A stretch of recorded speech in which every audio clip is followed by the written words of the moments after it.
Amateurs wait for inspiration. Professionals show up and get to work.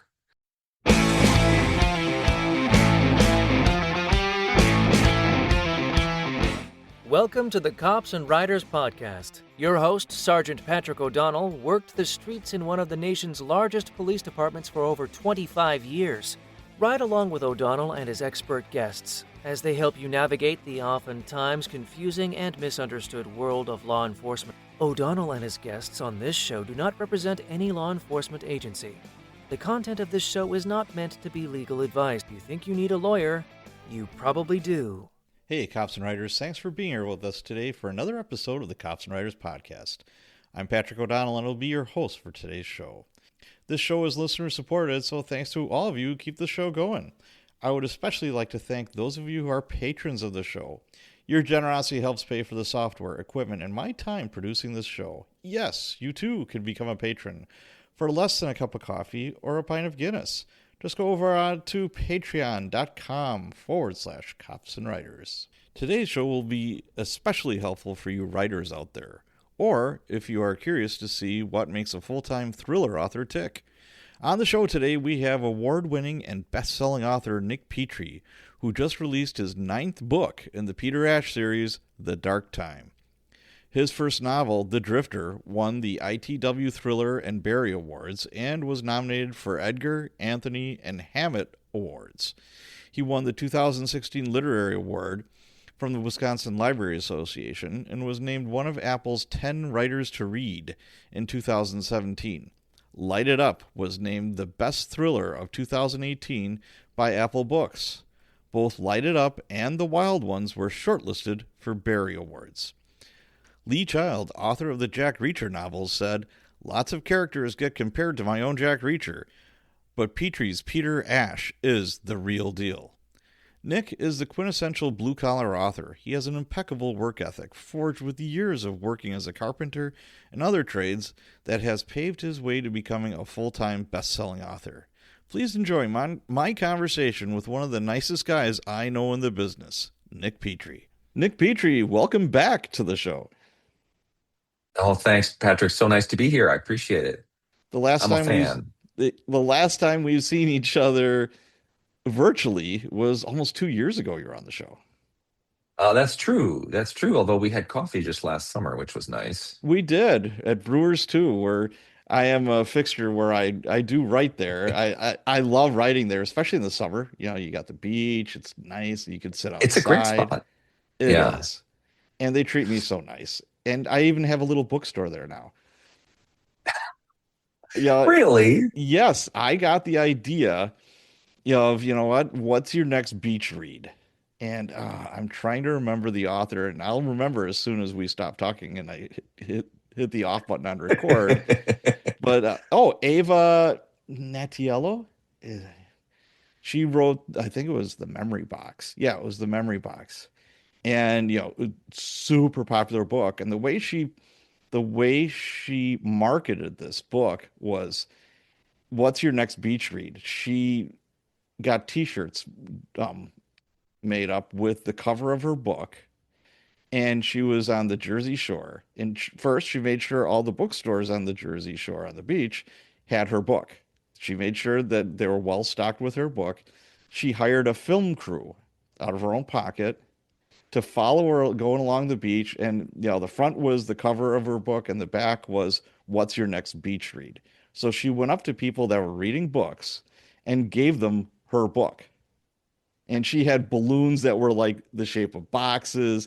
And, and as a force multiplier, she pitched it to the news, that night, and they ran with it. So it Wow. wasn't the those news cameras, it was her own cameras. But they their took own her film. footage. They did. That's super interesting. I'm always really interested in people who sort of have sort of taken their own line in the marketing world. I mean, Jack Carr is such a great example Oh of God, that. yes. He's a marketing genius. Yep. But it's so hard to, because books are not a central place in the culture the way they once were. So it's much harder to get anybody to pay attention. And so, like, stuff like that, it just seems like such a great idea. So, I took a piece of her marketing. So I'm at the coffee shop. They know who I am, and now some of the regulars know. Hey, what are you doing? Well, I'm writing a book. I'm like, ooh, that's cool. So I did a book signing there. I've done a couple actually, and you start some good conversations, and it's like, you know what? I always do well here. How about I just put up a couple of books on, you've got, like sunscreen, you've got, coffee mugs, Oh yeah, whatever. yeah, yeah. And they're like, yeah, that's a good idea. Well, before we know it, we're selling the heck out of that stuff. That's And great. it's like, Local yeah, author. pardon, local author. Lo- That's the key. I have a picture of myself in uniform with a K9, with a little blurb, local, blah, blah, blah, Milwaukee police officer, turned I've author. seen that picture actually. It's really great, and you look like you're about 12 years old. I know. Yeah, it was just good lighting at that point. That's what that was. But yeah, always thinking outside the box, and I'm always looking for something different, something that sets you apart. So again, we were just having coffee there not that long ago. So what's changed with you since we last talked and your author career? Well, let's see. The new book is called The Dark Time. It's coming out March 9th. It drops at Boswell. It lands officially on March 10th, which is Tuesday. So Boswell Books in Milwaukee. Look what Very I nice. have. I love that cover, by the way. Oh, heck yeah. That's Super great. cool. And I'm doing my last pass through um the edits on the book that'll come out next year. So that's kind of what I've been getting set up, and I'm not sure when you're going to drop this episode, but I'm doing all of this pre-publication stuff. So I'm writing a piece for Crime Reads, which is this great online magazine. Writing a piece for Writer's Digest. Bunch of stuff like that to just sort of I don't think of it as like my real job, but there's a chunk of time in the year where it sort of takes over, Sure. and it becomes my real job. It's harder for me to I can do something like line edits because that's just essentially reading with a pen in your hand. Yeah. I can do that while doing all this other stuff. It's hard to kind of generate the next project, um, which is kind of the thing after these edits go out the door. All right. Now, is the next book going to be book 10 then in this The next, series? yeah, this is book nine. The Dark Time Yeah. is book nine. The next book, which just still does not have a title, is book 10, and it's the last book in my contract. So, um, I'm, next comes another conversation with my editor about what else how many more books would they like? Hopefully, Yeah. it's not Oodles. zero. Yeah, Oodles of hopefully it's books. not zero. Yes. So we're pushing forward with that. What do you think has changed in the publishing business in the last couple of years? What Oh trends are my you God, seeing? I think a lot has changed. The publishing industry really leaned into um, sort of trying to have more different voices, which is, both in literary fiction and in genre fiction. And I think it's great. I think we've gone way too long hearing from very few voices. And so that's changed a lot. But it also means there's a little less room for a middle-aged white guy like myself. Um, and that's just part of that process. But like to see, guys like S.A. Cosby show up. He's a spectacular writer. We there are so many new folks in the world, but so that's sort of like how the internal landscape has changed. Externally, I think there are still blockbuster books, but publishing is becoming more and more like the film and television industry, which is that they are much more risk averse and they are looking for the next big thing as opposed to sort of supporting something that is doing okay and trying to grow something that's doing okay.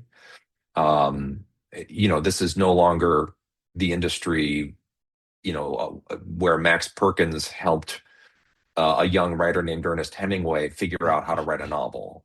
Right. Or back to, I can't remember who Cormac McCarthy's first editor was, but like he wrote four or five books that basically sold, 10 copies each, but they believed in him and they believed that he was a talent, and they kept publishing him anyway. And then he wrote this little book called All the Pretty Horses, which became a National Book Award winner, was made into a film starring Matt Damon, in one of my all-time favorite books. And that book is actually kind of one of the reasons why I write crime fiction, because it's a cowboy novel, right? It's Louis L'Amour Sure. or Zane Grey just done incredibly well, right? It's all the same themes, it's all the same, sort of tropes and ideas. It's just elevated, and that's, kind of that's sort of my goal. But um, the larger piece to that is that, you know fewer young men especially are reading, right? We are all, kind of addicted to our phones. We read, Right. but we read on our phones. We read short stuff. We consume 15-second videos. Most Americans are having trouble with their attention span. So it's just become, selling full length fiction has become kind of a harder thing to sell. So we still have blockbusters. We still have big, you know there are a few big books every year that kind of everybody reads, but um, it's harder to sustain a career kind of lower on the totem pole. I can't tell you how many friends who are super talented, who their series gets canceled, a good series gets canceled after two books or four books, um, just because and they were profitable. They just weren't profitable enough. So it's a Yeah. watching publishing really turn into multinational corporate publishing, um, has been is a real change, and I think it's forced me to think a little bit more commercially, like what, and that's really not a muscle I have. Is like what sells. Hmm. I'm not the writer who looks at holes in the market to say, oh, there's nothing like this, I should write that, or this is really hot, I'll write something like this.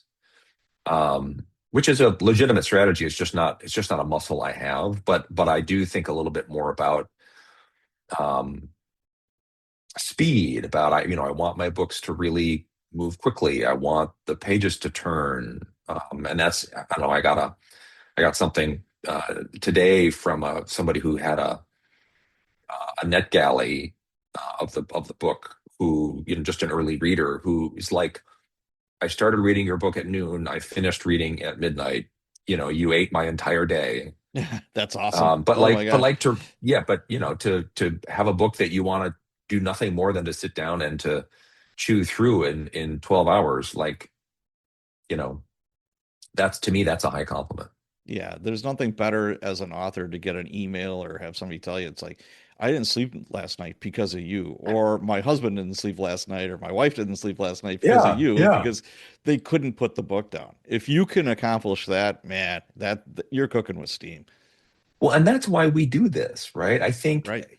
we are writers in general, and I think there's a kind of a misconception. We are looking to connect with people, like that, having that. I mean, it really is a conversation.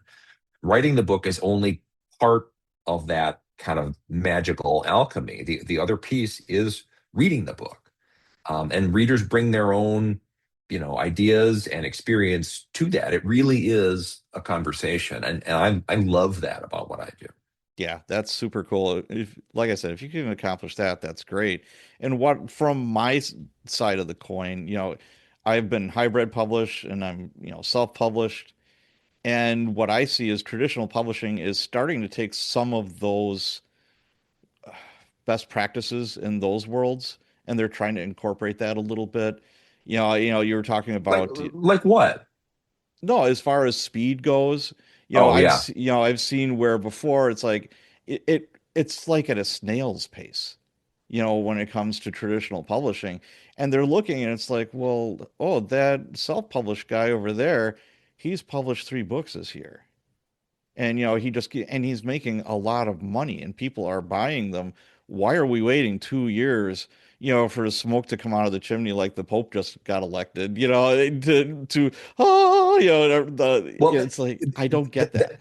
That's another real change, though, is Yes, traditional publishers are looking at self-publishing as a as a model. training ground Yes, slash proof of concept, or just kind of a way to co-opt somebody who is self-publishing and cranking out copies, and they're like, "Hey, we want in on this." yes, Um, so and I think that's a positive.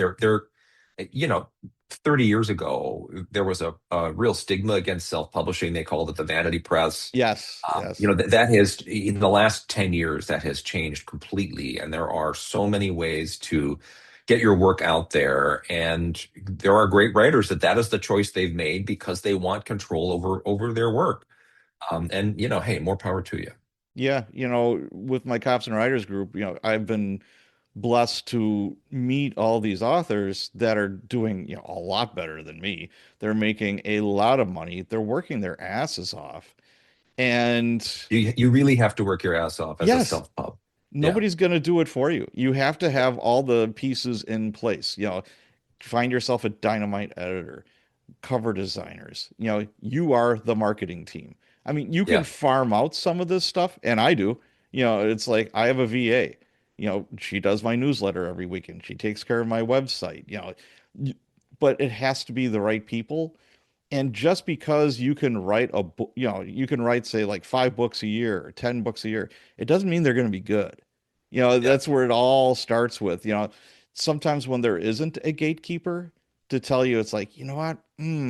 You need to tighten that up, or ooh, that's just not gonna work. Well, it's totally the Wild West, but that doesn't Yes. mean that there aren't really spectacular writers in that ecosystem. Oh, there are. And Yeah, there yeah, are. and they Yes, do rise. Yeah. they do. They do. But it just what I have seen is a couple different kinds of authors. One was they started with traditional, they got a zillion rejection letters and they got that one, yeah, we'll take you. And then they're getting paid 20% or 30%. And they're like, wait a second, why am I getting paid so little amount of money and I'm Are you doing kidding? really In well? traditional publishing is far less than that. Yeah, see, oh I my make God. 8% on a paperback Oh my God. That's and 10 to 15 on a hardback, depending on how many have sold.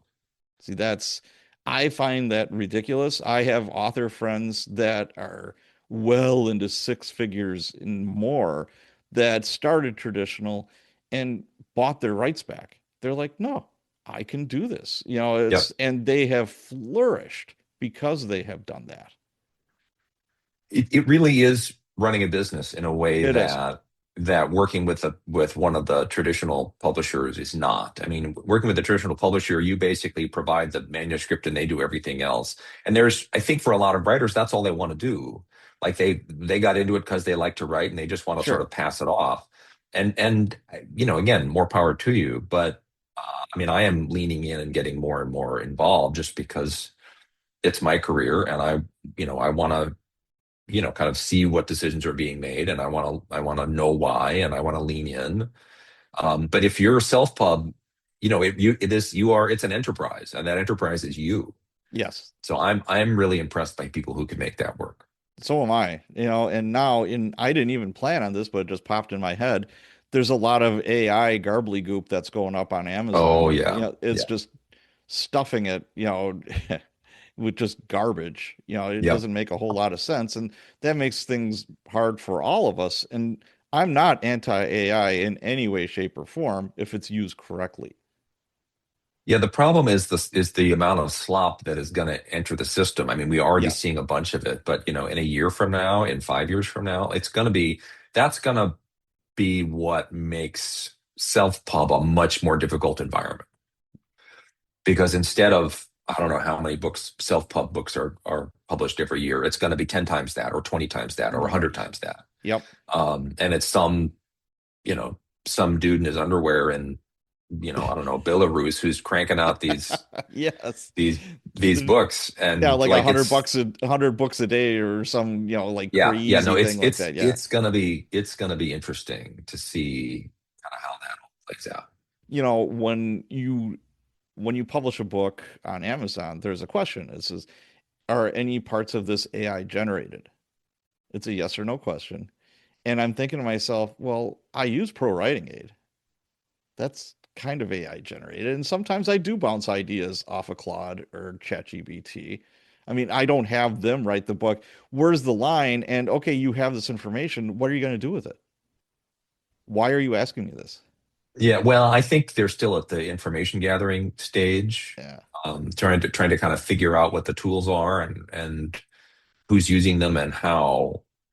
I agree. I mean, I use it for research. I mean, you have to double check everything because Right.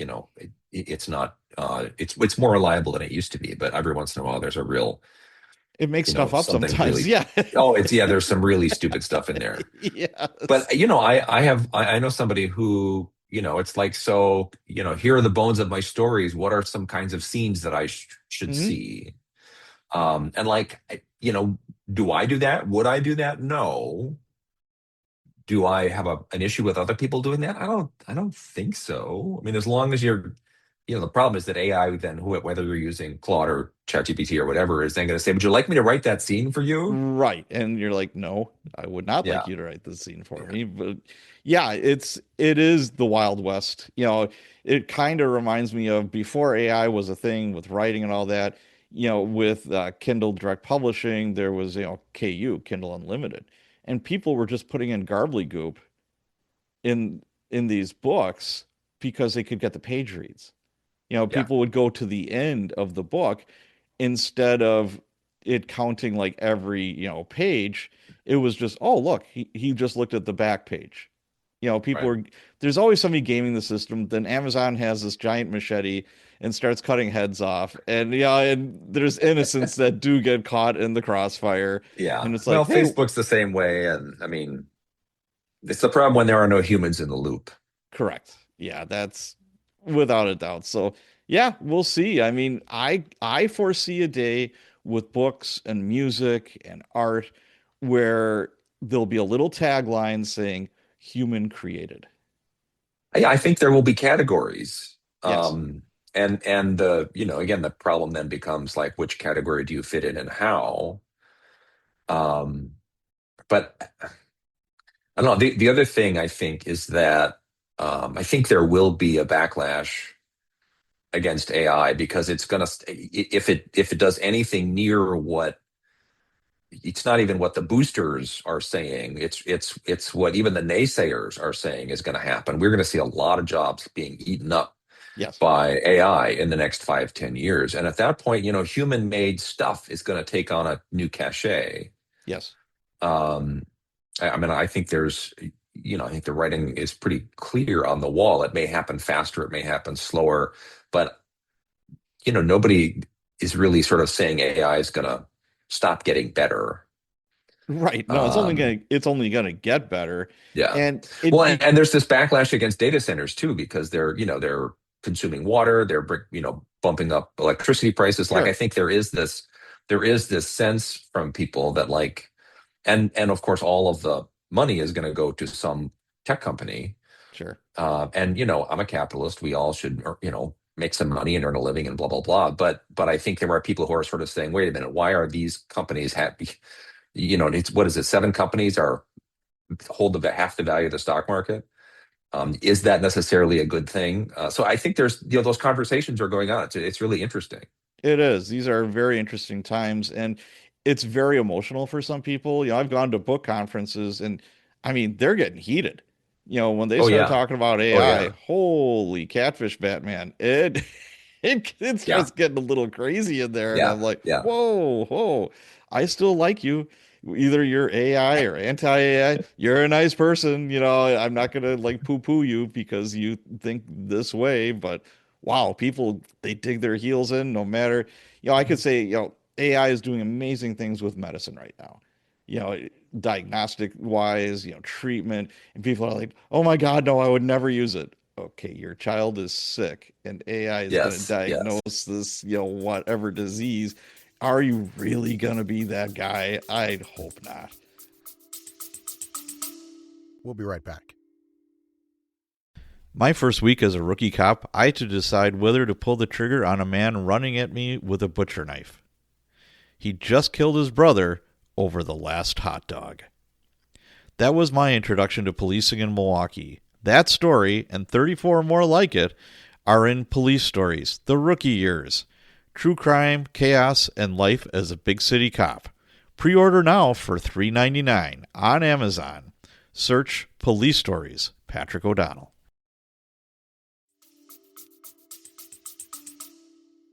Well, I just like even now, like some of the really basic stuff, right? So I went to the dermatologist. She lopped off a chunk of me. There's a history of melanoma in my Mm, family.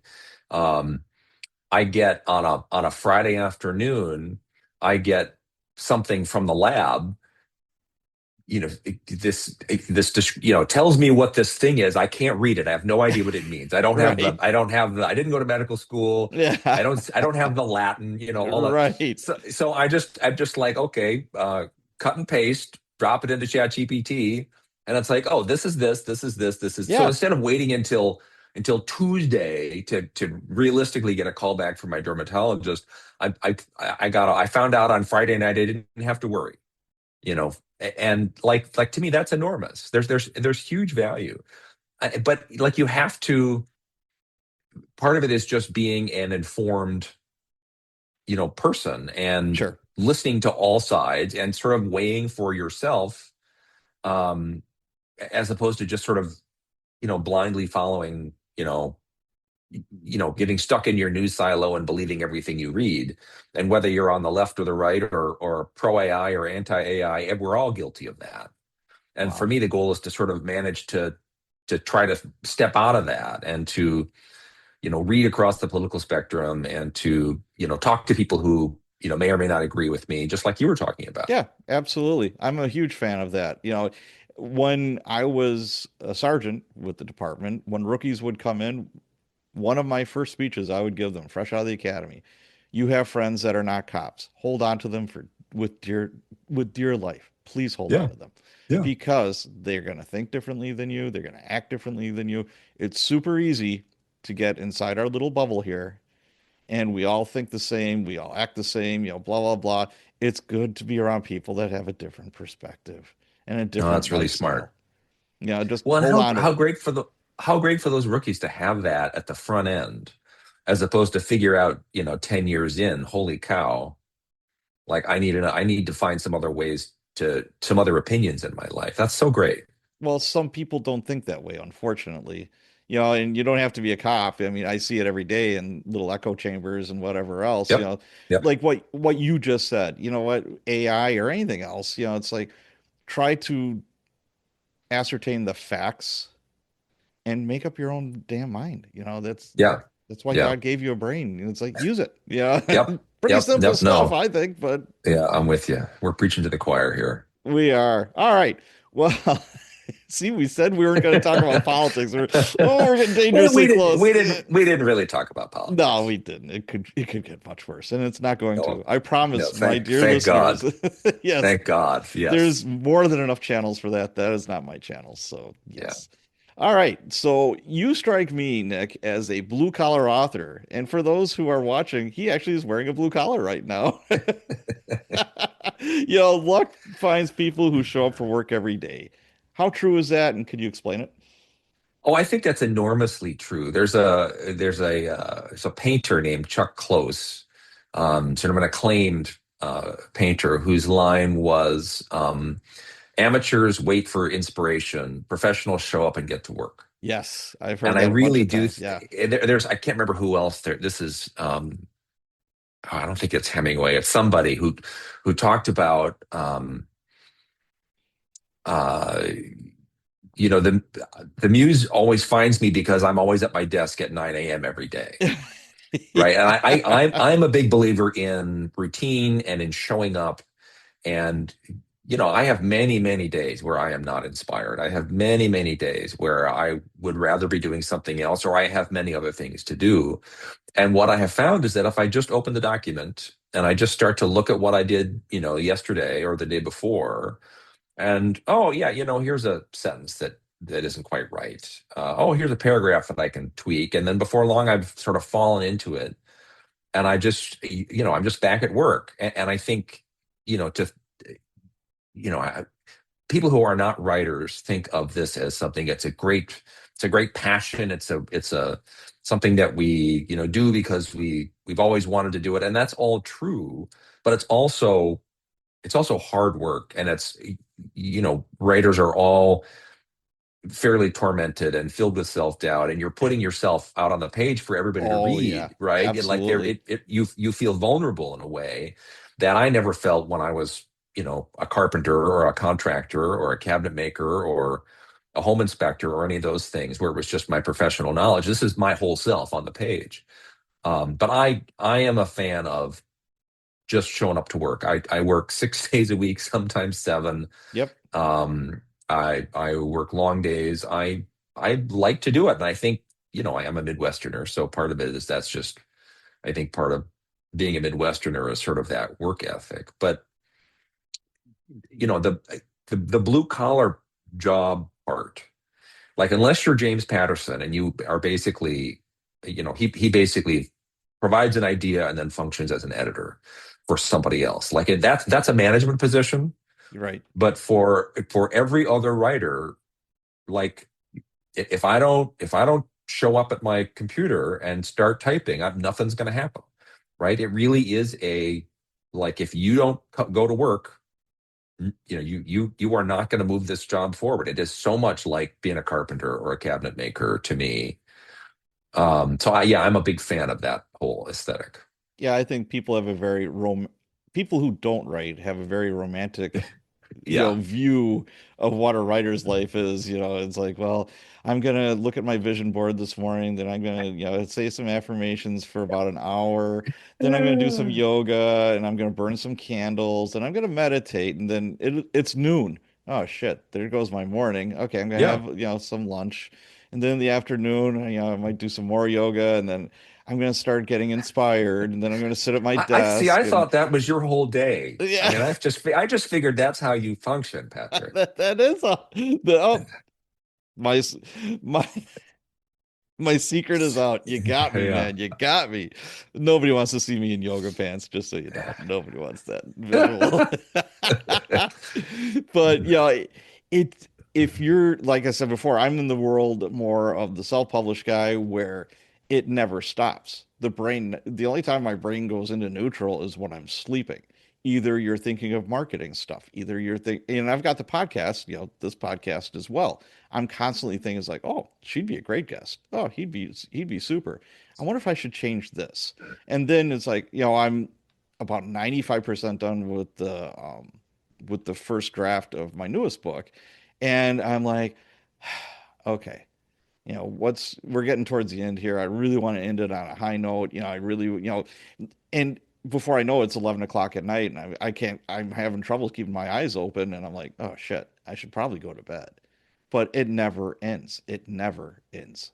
Well, you're running a business, right? Anybody who Yes, I've been self-employed since I was 22 years old, right? So anybody who has ever run a small business understands that it never goes away. There's always more to do. And at some point, you just sort of have to say arbitrarily, okay, my day is done now, because if I don't stop and get some sleep and rest a little, I'm not going to be very useful tomorrow. correct. And that is, to me, that is just the reality of working for yourself, running a small business the way you do.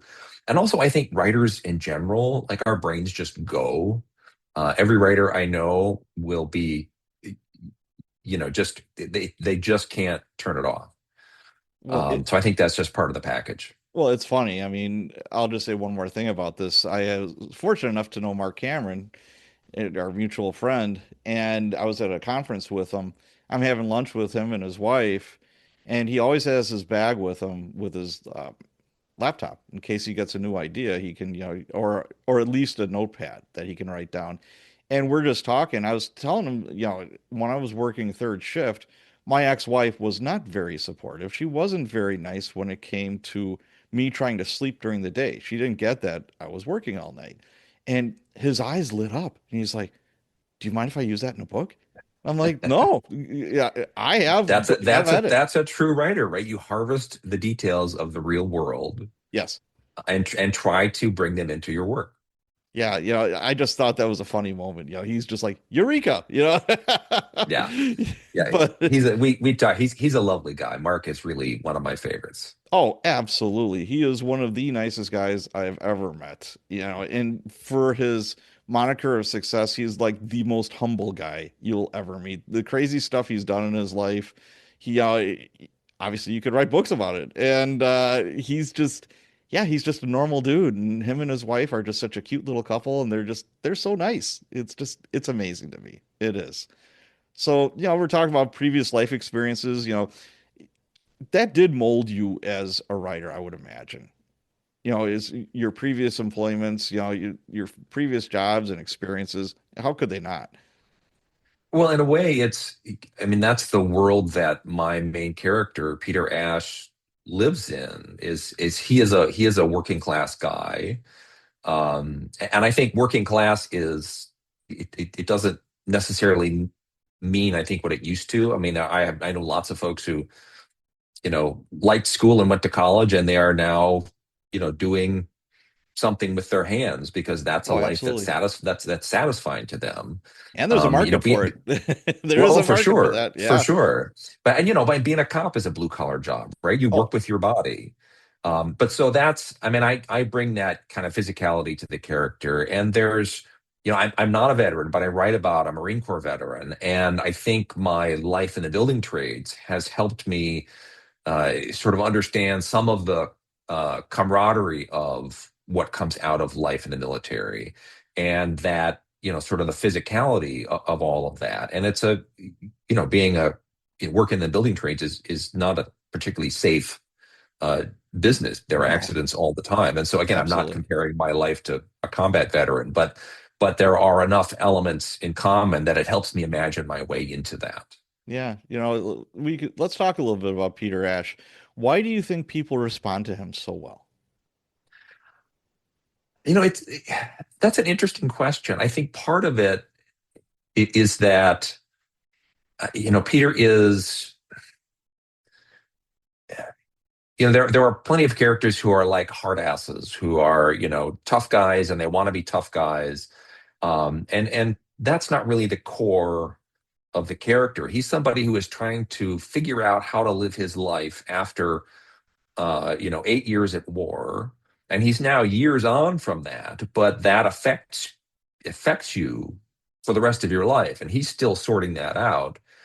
And he also is somebody who is, he's polite. He tries to be kind when he can, and but he also feels a duty to be useful in the world. And these books have some violence in them, but they're earned, and it's Peter rising to help or protect somebody as opposed to being the aggressor.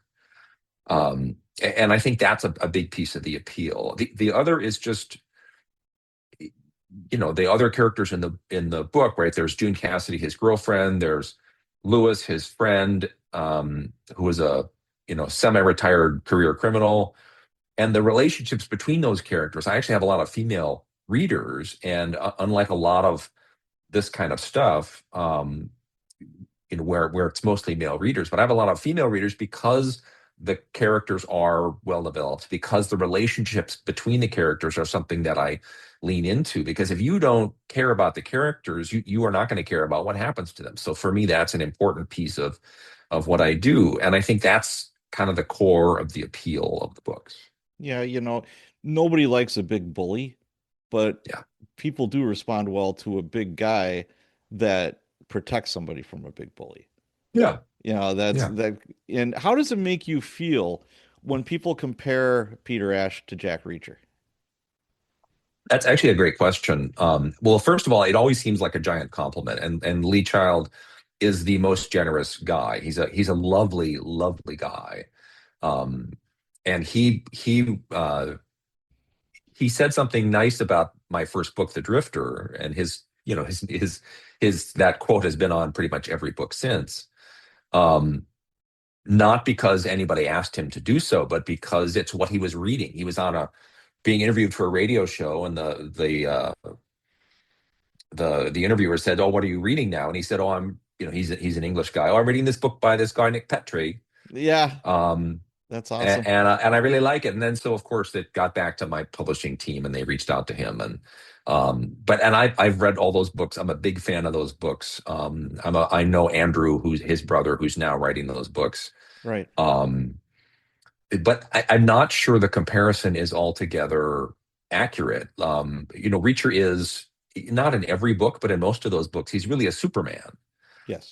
He feels no pain. He strides without fear into every situation, and there's a lot of kind of revenge and punishment in those books. That's in a way that's what Reacher's role is to be the punisher of the evildoers. Yes. Um, and again, those books have a giant audience. They're incredibly well written. I think I've read most of his stuff at least twice, if not three times, because I've learned a lot from it. Sure. I'm a big rereader in general, but my character is, he's flawed, and he is, he wonders if he's doing the right thing, and he's leading from a place of how can I be helpful, as opposed to let me smack down this guy. And the my villains also, the goal for me is to have the to, is to I want you to have some sympathy for these people who are doing, in some cases pretty terrible things. I want you to see them as people, and it doesn't mean that they may or may not be evil. They may or may not have just made some bad decisions. They may or not, I believe in that whole spectrum of being a bad guy, but I want you to try to see them as human beings. There's a great line that I think of all the time, which is that even the villain is a hero in his own mind. The villain thinks that he or she are just doing the right thing, and to me, that's a very compelling way to look at characters. And so I think those are some of the things that set me apart from what Lee's done. And again, I'm not trying to take anything away from what Lee's done. Right. Everybody knows he's a rock star, and he's kind of a legend at this point. Um, but I'm grateful for the nice things he said about me, and I'm grateful for those readers who found me. And I think that's what makes a good writer a great writer when they really have some depth in, it's kind of easy-ish to write a great main character, and I love the fact that, they've got flaws and they're aware of these flaws. They have weaknesses. Even though on the exterior they seem like they're pretty indestructible, they have stuff going on in their heads that nobody else knows about that they're struggling with. And the same thing with the villain. It's so easy just to say, hey, he's a bad guy, she's a bad Yeah, girl, whatever, blah, blah, blah. But what I'd love to, like, say, Dexter, I'm a huge Dexter fan. You're rooting for the serial killer. You understand yeah. why this guy, he's doing horrible things, but he's doing horrible things to horrible people that there's a part of you. There's just this little part of you that's like, yeah, I feel bad for this guy. Look what happened to him when he was a kid, blah, blah, blah. I love Well, that. and it's it really is the complexity of character, and that character is Yes. actually a great example. And the piece about how um, Dexter's dad was a cop, and Dexter's dad knew what he was and knew what he was going to be, and sort of pointed him in this direction, Yes. right? So he's doing the best he can with who he is, and like that is such an utterly human experience. Who cannot identify with that as an experience? Like I really, and that's the goal, is for the reader to sort of say, oh, he's like me in this way, or she's like me in that way, and to make it easier to fall into those stories, and to identify with those characters. Yeah, that's great writing. That's great writing, I think. So, marketing, the word that strikes fear into many an author's hearts. What do you think is the best bang for the buck? I am probably the wrong person to ask about this. I'm a traditionally published Big Five author, and a lot of it is kind of out of my hands. They have a playbook that they follow. And I am really lucky in that my publisher, Putnam, which is part of Penguin Random House, has a long history of supporting their authors in a way that not every publishing house I was does. just I going to say have a lot of them don't. A no, lot of them. I have friends who are published by other Big Five publishers who, you know, it, my publisher is sending me on like, a nice long book tour. I have, and they're paying for flights, they're paying for food, they're paying for hotels. That's awesome. I have lots of talented friends whose, publishers are basically saying, you want a book tour? Knock yourself out, set it up yourself. Yep. They book it themselves, they arrange it themselves, they pay for it themselves.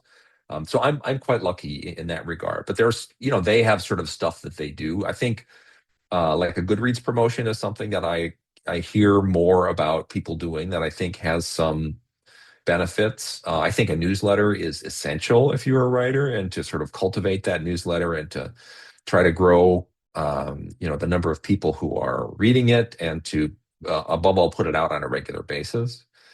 Um, you can boost Facebook. I mean, there's stuff that you can do on social media. I'm not sure social media is a great bang for the buck anymore, because it's been so, the algorithm keeps changing, and It it's does. a lot of that stuff has evolved so that it's really not about, um,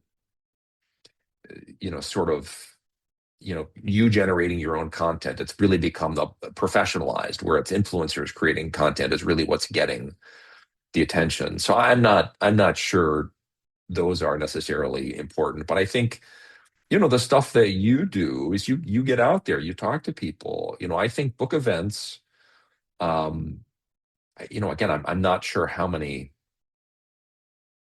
extra books I'm going to sell by going on this longer tour, but I know I'm going to talk to a lot more people. Yes. And I know that people who are passionate readers who discover books will say to their friend, "Hey, I just read this guy, this first, I've read this guy for the first time, and I really like his stuff, and you should try him."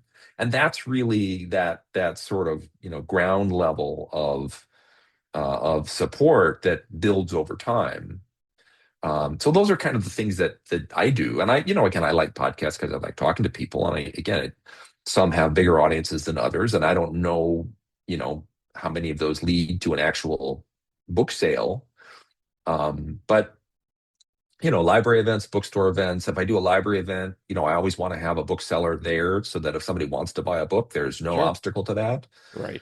Um, and that's kind of my take. You and I have talked, and I know other writers talk about sort of this kind of guerrilla marketing stuff. And if that works, it's great. I think there are many people who try something like that it just never, catches on. And I think you have a knack for that. I think some people do as well. Jack Carr, for example, Oh my is God, yes. really has a knack for that. I'm not sure I have that muscle. And I prefer to focus my attention on writing the next book. Mm. That doesn't mean that's what I necessarily should be doing, but I'm not a super fast writer, so a book a year is a challenging timeline for me. So I don't have a lot of other bandwidth for other things. Gotcha. Now, writing in a series, you have a long running series that is successful, Peter Ash. What are the positives and negatives of writing in a series for you? Well, I am not Peter Ash. I'm not a Marine Corps combat veteran, but we share a sensibility. So part of the fun is to sort of put that sensibility out into the world. A lot of Peter's observations about things are the observations I myself might make. Um, the so that's just fun to sort of be like Yeah, sort of have an avatar out into the world. sure. And I know now, right? So book 9 is coming out March 10th. It's called The Dark Time. I have really only 3 recurring characters, Peter and June and Lewis, but I know them very well, and I know how they're going to react. I know their voice and how they talk, and so those are, it's like starting a new book is like, taking a trip to see some old friends. So I really like that part. The challenging part is that, um, gee, the 9th book is coming out. The 10th book is, all but done for next year. And to start the next book, it's sort of like, well, I go through, my list of ideas, and it's like, oh, I did that in book 3. Oh, I did that in book 6. Oh, I kind of did that in book 4. You have to expand the realm of what's possible, um, in order to keep the series, alive, and to not sort of get stuck in the same kind of doing the same thing. And I love series fiction. I never really thought I would end up writing series fiction, certainly Yeah. not this long. And a lot of the people that started out, kind of when I did, their careers are, their series have ended. Their publishers shut them down. There are not many people of my, generation, my class, so to speak, the year that I came out, who are still doing this. So I feel really lucky to do it. But it's you'd think it would get easier, but it hasn't. It's gotten harder. Okay. You know, what would your advice be to somebody that has like, hey, I want to write a series? What would some of the best practices be? Or some of the mistakes that you've seen yourself make? Well, so I really designed this series because I didn't want to get stuck in one place doing one kind of thing, right? So if you go back to like a classic PI series, like the Spencer novels by Robert Parker, um, you know, there are some variations from the theme, but they're all set in Boston except for a few. There are certain kinds of stories, and that's a strength to series work, is that they contain kind of a worldview and an approach to things. Hmm. Brad Taylor's world is different from, Mark Cameron's world, which is different from my world. So that's part of what readers want, is they want to fall into this world. But I very deliberately made my character somebody who is not always in the same place, because I like place as a character. And when you're 10 books in and you're writing about the same places, you just sort of keep referencing the same things. And I really like the challenge of sort of, where am I going to set this next book? What is it that's unique about that place? And what are the stories that that place, kind of implies, right? Um, I was writing a book about the newly legal cannabis. And so I chose Colorado Sure. because that was where it had first become legal and where it was really kind of the Wild West. This was my third book, Light It Up. Um, but then setting a book in largely in Denver, there are implications to that. What is that world like? What does it feel like? And that book ended up being kind of a Western. And I didn't really know at the time that that's what I was doing, but it really, that's kind of what it is. So part of it is to think ahead a little bit about, it's got to be a world that you're comfortable inhabiting. It's got to be a world where you want to be, because if you're successful, you're going to be doing a lot of it. And I'm lucky in that I like that, and that I have shaped it to the kinds of things I'm interested in. You should also, I mean, it should be a main character whose head you're willing to be in, right? Like Right. if your main character is, deeply depressed and an alcoholic, that might not be a real fun place for you to be. Right. Unless your goal is to have them evolve out of that, like Lawrence Block's wonderful Matt Right. Or Scudder have them books. go on a drinking binge and do, silly stuff or whatever. It's Yeah, like, okay, yeah, cool. But then they wake up the next day and it's like, well, that was dumb. Yeah. I need to yeah, yeah, stop yeah. doing that shit. Yeah. But so I think series fiction has gotten harder, um, because series television has sort of moved into that niche, in a lot of ways. And again, I don't. My friend Don Bentley, is like, you are he says I'm like the last standing series writer of my kind of our generation, Yeah. just because, before us, it's really like Brad Taylor and Mark Rainey, who are still going and still successful. And Hmm. again, those guys are both incredibly talented and also great guys. But it's a challenge. But I am not a writer who, you know, looks for a hole in the market to fill, or looks for a trend to jump onto. I wrote the book I wanted to read, that I thought was a standalone. And my agent said, "Oh no, this is a series." And my publisher agreed, and they wanted the next one, and then they wanted two more, and then they wanted three more, and then they wanted three more. And so I just sort of found myself on this trajectory. And so every book is just sort of like, well, how do I adjust this now? And CJ Box is a friend of mine, and he and I have these conversations about, his, I don't know, what is he on book 25 or something on those Yeah. Joe Pickett books. And he is, he does not plan ahead. He's just like, gee, what do I want this next book to be about? And I think that's a really smart way to think about it. Yeah. I think people get into trouble when they are like, I want to write a 10-book series. And again, whether this is, a PI series or, fantasy or Whatever. Yeah. romance or whatever. Yes. But they spent all of this energy plotting out this 10-book arc. And it's like, you really just should probably write the one book Yeah. and sell the one book. Write the one really good book. Yes, Yes. yes, because that's the secret to getting published, or if you're a self-pub, the secret to getting an audience is, it's not about having the right agent or getting the right cover. I mean, those are all helpful, but it really is about write the best possible thing that you can Yep. and put all of your effort into that. Absolutely. And, backing up just a little bit, I'm a huge fan of geography. I think that's why Reacher does so well because they place him in a different spot. Most he's not cornholed into like say, Chicago, Illinois or Right, something like that. right. I think that's a really cool and there are benefits to writing like that. Well, and he's really, I don't know if this was conscious or not, or maybe this is something that evolved over time, but most of his books really are, set in the heartland. Yes. They're cornfields and wheat fields and long empty highways. And I mean, they are, again, it's a certain version of America where, Reacher appears, he's sort of like a cowboy in the Old West. He sort of Yes. shows up and Yep. he rights the wrong and he punishes the evildoers and then he moves on. Yep. And I think that piece was very intentional on his part. But there are a lot of readers in the heartland. We want to see our own, our own places Yes. I, reflected in the books that we read. I think that's part of why William Kent Kruger is a success as well. Not just because he puts his heart into those books, but also because he writes about the heartland.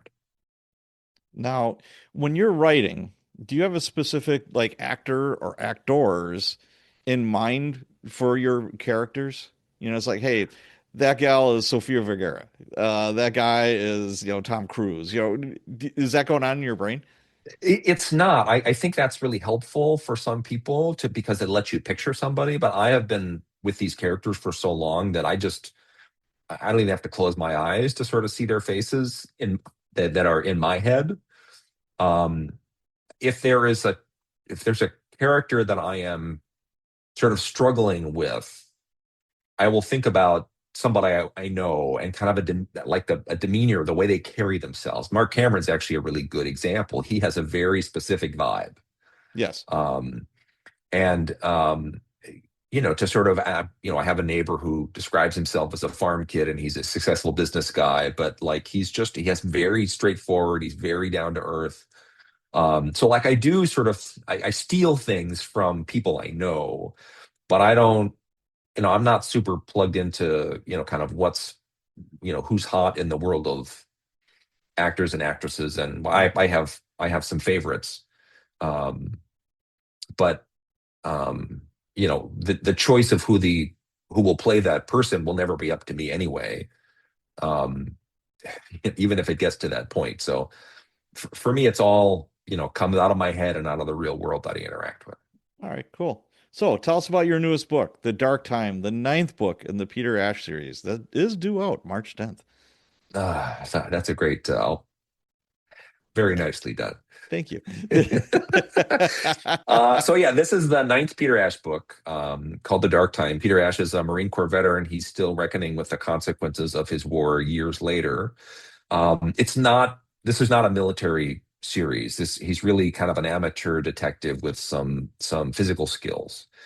So in The Dark Time, we meet an influential tech journalist named Caitlin Thorson, known as KT to her friends and enemies. Returning home after dropping her teenage daughter at school one morning, she finds a threatening letter pushed through her mail slot, telling her that if she doesn't back away from a story, she'll be killed. Now, KT's a pretty tough cookie. She's no stranger to hate mail, but she's never had an actual death threat arrive at her home. The letter also specifically threatens her daughter, Ellie. So and she also has no idea which story she's supposed to stop investigating. She quickly calls her old friend and fellow journalist June Cassidy, who sends the formidable Marine Corps vet Peter Ash to protect KT and her daughter. But despite Peter's many skills, the situation quickly goes sideways, and he's thrown into a maelstrom of mystery and violence greater than any he could have anticipated. So even after June shows up to help and Peter's friend Lewis comes to town, the challenge is I think this may be kind of my biggest story yet, Mm. um, with bigger consequences than anything I've done. Which was a lot of fun to do. Yeah, when anybody asks me advice, and it doesn't happen often, but when they do, when it comes to writing stuff, it's like, well, what about this or that? I said, raise the stakes. The stakes aren't high enough. Yeah. Oh, I didn't. No, you Well, didn't. Raise them even higher. yeah. It's like, yeah, Yeah. yeah. Well, and there are lots of kinds of stakes, right? Like not Right. every book can end with a nuclear weapon about to go off, Yeah, right? I mean, you yeah. can only do that so many times. Right. But there are moral stakes, Yes, there right? are. There's personal There are stakes. can Yeah. be very small, intimate but powerful stakes. Um, you know, it it becomes the life of a child or the life of somebody you love. You can crank up the tension in lots and lots of Oh ways. yeah. Yes, you can. And that makes a good book. Get Yes, that it tension does. going. Get it It going. does. So, how do you want people to feel when they're done reading one of your books? And is that a consideration when you're writing the book? That's an interesting question. I don't know that I've ever been asked that question before. Um, I mean, what I want them to feel is both sort of a wow and a sense of satisfaction. Like I want them to feel as though the things have turned out not as expected, but in an entirely satisfying way. And if I've done that, and it's the first one of my books that they've read, then ideally I would like them to say, "Gosh, where's more by this guy?" And that's how I function as a reader. I read something from somebody who I haven't read before, and I track down everything else they've written. Sure. So that's sort of the goal. My I get readers all the time who are like, "Yeah, I was up late reading with a flashlight under the covers because my wife was trying to sleep," and That's awesome. I love that stuff. I Yes, love that stuff. that is so cool. Yeah. So, what actor? This is a fun question that I ask my favorite authors.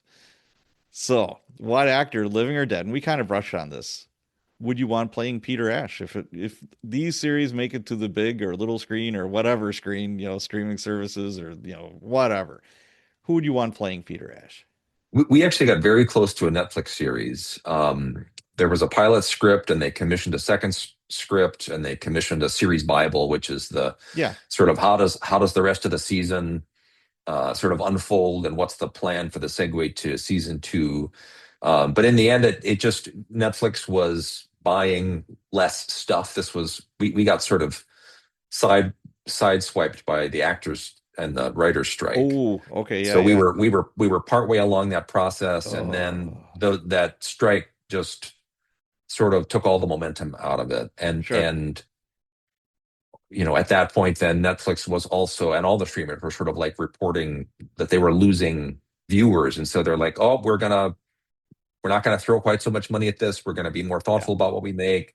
And the Peter Ash uh, Netflix series an unfortunate uh, you know a failure of that. We lost out on that. Yeah. But at the time, the one guy, um, now I can't think of his name, um, John Barenthal, Okay.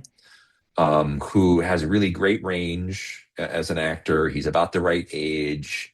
He's very physical. He's sort of the one guy um, that I've consistently thought of. You might know him from oh my God, what's that Taylor Sheridan film Mm. set in Wyoming?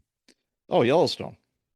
No, no, no, that's No. the series. There's a film before that about a Park Service employee. His job is to basically kill predators that are preying on Oh, okay, okay. Yeah, I'm looking um, at his filmography here. He was in The Punisher. Wind River. Oh, Wind okay. River. Yeah. And he doesn't have actually Jeremy Renner also. I'm a big fan of Jeremy Renner, but the he just he shows he's got a lot of different sides to him, which I really like. Yes. But again, he's not taking my calls. Well, I don't know why, and if I have anything to do with it, damn it, we'll get this rolling. So, so let's start winding this down here. What, like, one piece of advice would you give to a new author that is either, like one or two books under their belt, or is just starting out, that's, they're trying to push that boulder up the mountain, they're trying to push to the next level. What would your word of advice be to them?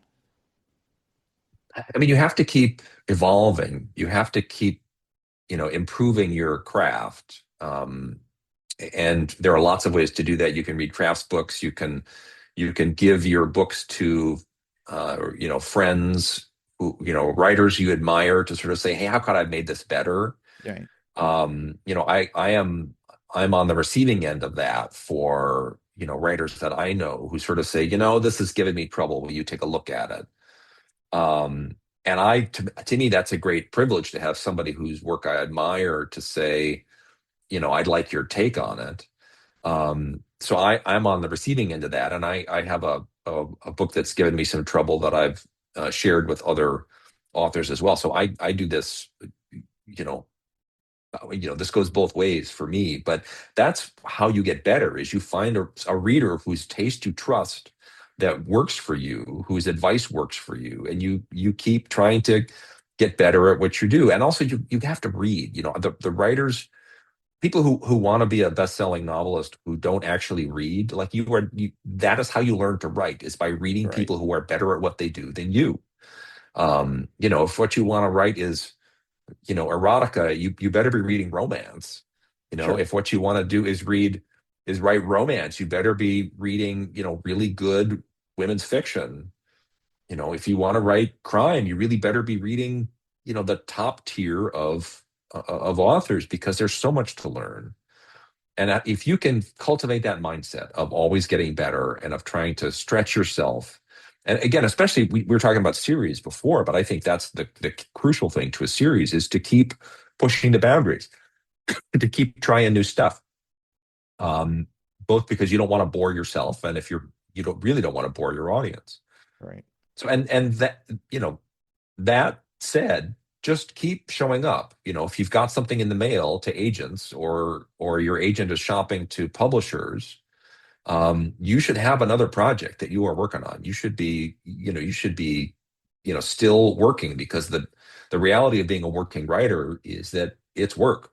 And you better be, nobody is ever going to care about your work as much as you do. So you need to lean in, and you need to sort of, put in the time, get off your phone, maybe don't watch so much TV, Yeah. get out of the bar, stop smoking weed, and pay attention, right? And like this is not something that um, people are successful at. Very rarely are people successful at this just half-assing it. You gotta put your whole ass in there. Yeah. I wholeheartedly agree with you. So what's next for you? Well, I've got the Peter Ash number 10 is I'm just tuning that up. I've gotten the notes back from my editor, so I've hit his stuff. I'm just going to do one more pass through with a pen in my hand, doing the line edits just to make sure there are no clunkers in there, that I haven't missed something. Um, and I'm prepping for book tour, which starts March 9th for the Dark Time. So that's going to be, I think so far I've got 18 events scheduled, which is going to be a pile of fun. Um, and once I get these edits out the door, I have to kind of think about the next Peter Ash, which is always both a blast and a little terrifying, a little Oh, sure. intimidating. Yep. Um, I don't, does this happen to you where like the book that you finished is still sort of lodged in your head. And so when you start something new, you're always comparing it to the thing that's finished, the thing Absolutely. that you've polished and polished and Yep. polished. and then the new thing is just always crap, Yep. It's like, right? man, Like this it, isn't as good. What the hell? yeah, this sucks. What Yeah. happened? Like, boy, Oh I yeah. got bad at this. Yeah. Yeah. So I actually, this happens to me really all the time. It's really, it's not until I'm like halfway through a book where I've set aside the previous book and I'm really fully into the next one. So I have something up on I've got a bulletin board where I put up note cards for kind of, how the story is progressing. Okay. Um, and one of my note cards just says, just write a bad book. Because really, all you have to do is begin. And once you begin, you can make it better. But if you can't get yourself to begin, you're never going to make it better. So just write a bad book. Just get going. Just get started. So that's kind of my mode. When I interviewed you 2 years ago, that was the title for the podcast. Just write a bad book. It's something I talk about all the time because Yep. I talk to a lot of aspiring writers, and And it's true. It's super what true. Yeah, well, it and really is. like perfectionism and procrastination and that sort of self-doubt, that is what gets in the way. We have to sort of overcome the worst version of ourselves in order to get closer to that better version of ourselves. I think that sort of the emotional and psychological part of writing is the hardest part. There's a point at which you've written a few books, you've read a million books, like you know how to put a story together, but allowing yourself, trusting yourself, getting past sort of that self-doubt and uncertainty, which is just the coin of the realm. That is just what it means to be a writer, no matter if you're on, book 10 or book 25. Like all the writers I know, Lee Child famously, there was an interview where he's like, yeah, every book, I just am like, I think I've forgotten how to do this. If Lee Child feels like that, it's okay that I feel like that. It's okay that everybody else feels like that. Right. Absolutely. You can't edit a blank piece of paper. Exactly. That's Yeah. very wise. Yes. All right. So where can people go to learn more about you and your books? My website is nickpetrie.com. Okay. I'm semi-active on Facebook and Instagram. I do a little lurking on Twitter, but I'm not really posting there anymore. Just because I don't have the bandwidth. I'm trying to kind of keep my life simple. And on my website, you can subscribe to my newsletter. So I send something out once a month. I don't want to clog up people's inboxes too much, but there will be um, tour information, which is also going to be all on my socials as well. And there's an excerpt from a book, or there's always kind of something kind of new and interesting, something great I've read, something good I've seen. It's usually what I've read. So that's another way if you want to dive a little deeper and to And you're find out kicking a little off more. you're kicking off the book tour March 9th where? Boswell Books in Milwaukee. On North Downer Avenue, I believe. North Downer Avenue. Yeah, yeah. Yep. No, and Boswell, if you're local and you haven't been to Boswell Books, you really should go. It's a great kind of legendary independent bookstore. The guy who runs it, Daniel Golden, who used to work at Warner Books in New York and is somebody who is kind of a legend in the book world. And you wouldn't know it. He's a very unassuming guy. He's a lovely guy. But the what I love about a good independent bookstore is you go in and they have recommended, and Daniel does this all the time, books that I didn't know existed, that if I knew they existed, I wouldn't necessarily have picked up. Okay. But because he knows enough about what I've read, which somehow he carries all this stuff in his brain, um, I will find something new and spectacular that I would not otherwise have read. So that's the great benefit of a great independent bookstore, is as a recommendation engine from one actual human being to another. Very good. Well, the name of the book is The Dark Time, due out March 10th. It's going to get released. Nick Petrie, thank you so much for being on the show. It was a great conversation. Oh, it's always my pleasure, Patrick. It's nice to see your face. Thank you, everyone, for listening to my conversation with best-selling and award-winning author Nick Petrie. It's always a treat sitting down and chatting with one of the most successful, nice guys in the book biz. I really enjoyed my conversation with Nick, and I hope you all did as well. Well, that wraps up another episode of the Cops and Writers podcast. If you haven't done so yet, could you take a minute and rate and review the show on Spotify or Apple Podcasts? If you have already, thank you. As always, thank you for all of your support, and, of course, let's be careful out there.